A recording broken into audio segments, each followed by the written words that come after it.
మాజీ ఎంపీ నందిగం సురేష్ ను మంగళగిరి పోలీసులు ప్రశ్నిస్తున్నారు. టీడీపీ కేంద్ర కార్యాలయంపై దాడి కేసులో వివరాలు రాబడుతున్నారు.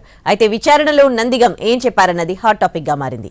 2021లో జరిగిన టీడీపీ కేంద్ర కార్యాలయంపై దాడి కేసు దర్యాప్తును ముమ్మరం చేశారు మంగళగిరి పోలీసులు. ఈ కేసులో అరెస్టై రిమాండ్లో ఉన్న మాజీ ఎంపీ నందిగం సురేష్ ని తమ కస్టడీలోకి తీసుకున్నారు. ఆయన నుంచి కీలక వివరాలు రాబట్టే ప్రయత్నం చేస్తున్నారు పోలీసులు. హైదరాబాద్లో ఈ నెల 5న నందిగం సురేష్ ను అరెస్ట్ చేశారు పోలీసులు.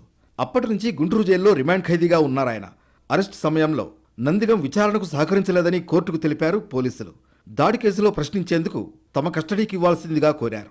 దీంతో 2 రోజుల పోలీస్ కస్టడీకి కోర్టు అనుమతించింది. నిన్న మధ్యాహ్నం నందిగం సురేష్ను తమ కస్టడీలోకి తీసుకున్నారు పోలీసులు. ముందుగా గుంటూరు ప్రభుత్వ ఆసుపత్రికి తీసుకువెళ్లి వైద్య పరీక్షలు చేయించారు. తర్వాత మంగళగిరి రూరల్ పోలీస్ స్టేషన్కు తరలించారు.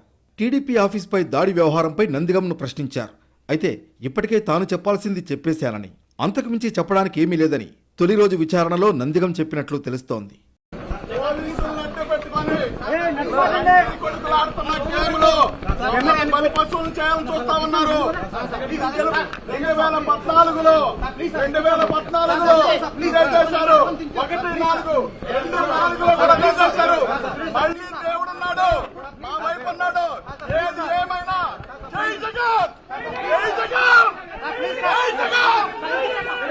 దాడితో తనకు సంబంధం లేదని నందిగం సురేష్ స్పష్టం చేసినట్లు తెలుస్తోంది.